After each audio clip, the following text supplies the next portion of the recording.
First at 4, school shooting review. Attorney General Dana Nessel talks about her next move after the Oxford district rejects her offer to help investigate last week's tragedy. But she says she has a plan. Paula. Karen, we are on the ground talking to experts who are trying to help Oxford recover from their trauma. And what we're finding out is many of the experts are traumatized themselves. We'll have a live report. All right, Paula, and breaking news on an internet outage. You may have noticed some big websites are down. We're going to tell you what is going on. And here's Andrew. And Karen, we have the coldest day of the week on our hands. Temperatures in the 20s, wind chills in the teens. Where do temperatures go from here? We'll talk about that, the possibility of snow, in your weather forecast, first at 4. Live from downtown Detroit, home of WDIV and Click on Detroit. Local 4 News First at 4 starts now. Good afternoon. I'm Karen Drew. It's now been 1 week since a school shooting tragedy shook all of Metro Detroit. We're following the investigation at this hour, including a new plan from Michigan's Attorney General. Today, there's no change in the status of the 15-year-old suspect or his parents. They are all behind bars at the Oakland County Jail. Also, no charges to report against the Detroit artist who allowed James and Jennifer Crumbly to enter his studio the day they failed to appear in court.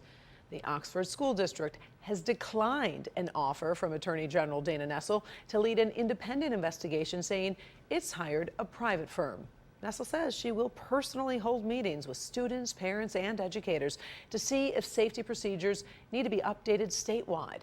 She's leaving the criminal investigation to Oakland County Prosecutor Karen McDonald, saying right now the focus belongs on the suspects and learning from the tragedy.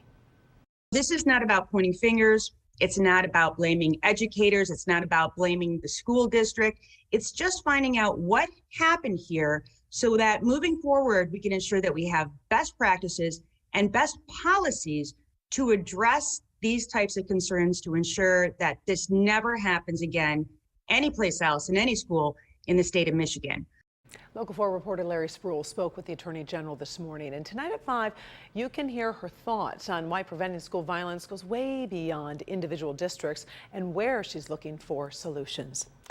Meantime, family and friends of one shooting victim have been sharing memories of the teenage football player they knew. A private funeral was held this afternoon for 16-year-old Tate Meir. Over the weekend, 17-year-old Madison Baldwin was also laid to rest. Tomorrow, there will be a visitation and funeral for 14-year-old Hannah St. Juliana. Thursday, there will be final goodbyes for 17-year-old Justin Schilling. His family has asked for the service to be live streamed, and we'll share that with you on clickondetroit.com. Detroit police make a chilling discovery inside a burning home over on the city's east side. Officers found 2 men shot inside that house. Happened this morning on Frederick Street near East Grand Boulevard in Gratiot. The men were taken to the hospital where they died from their injuries. Now, we are told one of the victims is a man in his 70s. Arson and homicide investigators are working together to determine a possible motive. Sheriff's deputies bust a drug smuggling operation inside the Wayne County Jail. They say 28-year-old Ashton McDougal worked as a food service contractor. Prosecutors say she received thousands of dollars for sneaking a cell phone and marijuana into the facility over a 5-month period. They say a brown powdery substance was found in a ward where she worked and was confirmed to be fentanyl. McDougal faces several felony charges, including supplying a cell phone and drugs to an inmate.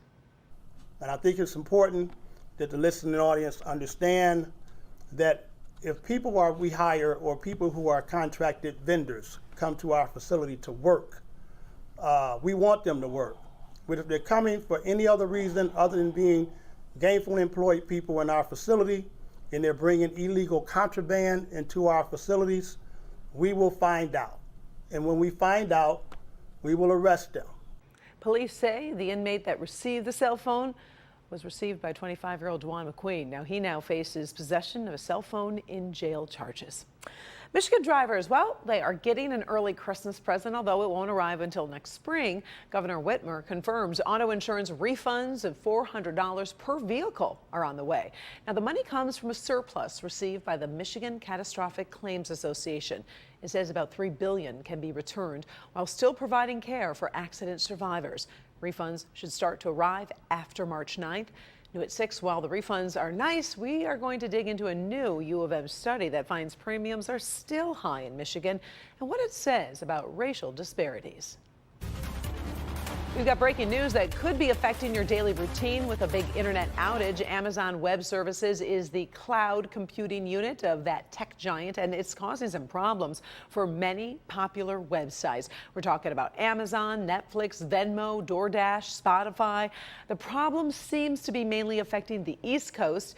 Amazon tells USA Today it has identified the root cause and is, quote, actively working towards recovery. Of course, we'll keep you posted as we get new information. We've been flirting a little bit with winter for weeks, but definitely, oh, you could feel it. I was out there this morning walking the dog, Andrew, and I literally felt like my face was going to fall off. And kudos to the dog for actually getting outdoors, True, right? good point for Bailey. Yeah, temperatures right now in the 20s, so still very cold out there, between 20 and 25 degrees. Temperatures barely making it to the mid-20s right here in the Motor City. And winds are still up there. Not as windy as yesterday, thank goodness, but still having an impact. We have wind chills, or how cold it feels if your skin is not protected, in the teens. 12 is what it feels like in Pontiac, 17 the wind chill in Monroe, Ann Arbor with a wind chill of 16. So dress in layers once again, even if you're going out this afternoon or this evening. 24 degrees, cloudy skies, but it remains dry. And it remains mostly dry. There might be literally 1 or 2 snowflakes that may fall, but generally cold with wind chills in the teens, temperatures in the 20s as we go through this evening. No snow for this evening, but there is some snow to our west. We'll talk about what that means for tonight and the rest of the week in moments.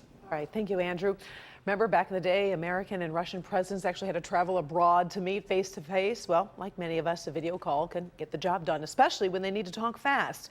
President Joe Biden and Russian President Vladimir Putin had a high-powered video call today. Kimberly Gill in the newsroom now with more on this. And Kim, this call comes at a critical time.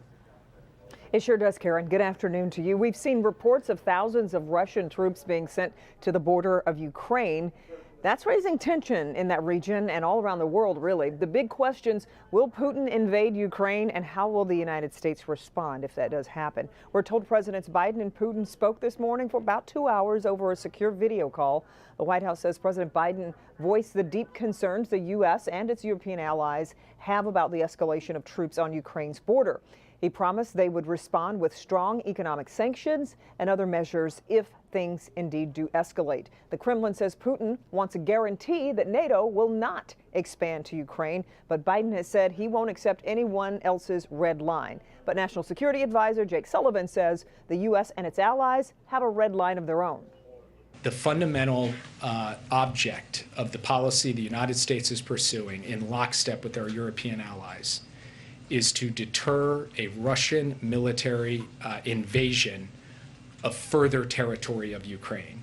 And the measures we have put on the table are designed to show the Russian government that should it choose to engage in such an invasion, there will be those consequences. Sullivan said he would not reveal specific consequences in public, but President Biden has relayed the possible impact to President Putin. We'll have more on that phone call and what comes next when you join us for Local 4 News at 5. For now, though, Karen, we'll send it back to you in the studio. Right. Much appreciated. Thank you, Jim. Well, before the call with Putin, the president and first lady visited the World War II memorial in the nation's capital. Today marks the 80th anniversary of Pearl Harbor. The president touched a wreath that contains one wild sunflower from the state of Kansas to honor the late Senator Bob Dole, also a World War II veteran who died this weekend. Well, it is no secret nor surprise that Oxford is a community in unbelievable pain 1 week after the school shooting that killed 4 teenagers and injured 7 others. But what are the surviving students and their families going through? Our Paula Tutman is hearing from experts on the ground about the impact of the trauma now and also in the long term. When the community gathered last week for a vigil, one incident, someone fainting in the crowd, a flag's grommets hitting a flagpole with a boom, and then panic.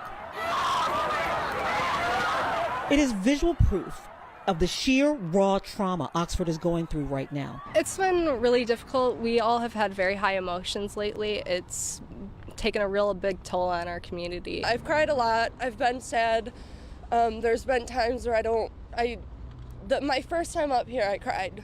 And with counselors and mental health professionals parked in the community to help all who want the tools to cope, a picture is emerging of what life is right now in this community. We started from the very moment we heard about it. We had 3 crisis counselors go into the community that very day. Dana Lassenby is the CEO of Oakland Community Health Network. She is mental health practitioners in Oxford, counseling parents, students, and first responders. Her people are seeing sheer fear from some parents not wanting to let their children leave the house or even think about going back to school right now. I see a lot of fear, a lot of fear of kids and parents about letting their children return back to school.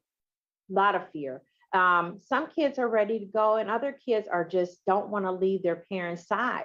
School is no longer thought of as this traditional safe place. Detroit Wayne Integrated Health Network also has counselors on the ground in this community. There's that sense of, just being overwhelmed, and then there is just depression as well. And not just for the kids that went to the high school. We're talking about kids in that community that may never want to go back to school. But what mental health professionals want people in this community and any community to know is help is available and this feeling will dissipate in time. I think it's important to remember, first of all, it's in a bit of reassurance.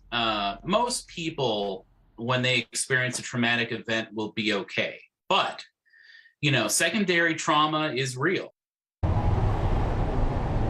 Yeah, it really is real. And Karen, here's something that a lot of people don't even really think about, and that is the people on the ground, the counselors, as well as even the first responders. They're traumatized themselves. And so they have to be given tools as well just to cope so they can help this community cope. It is heartbreaking. I do want people to know that our amazing web team has put together incredible resources.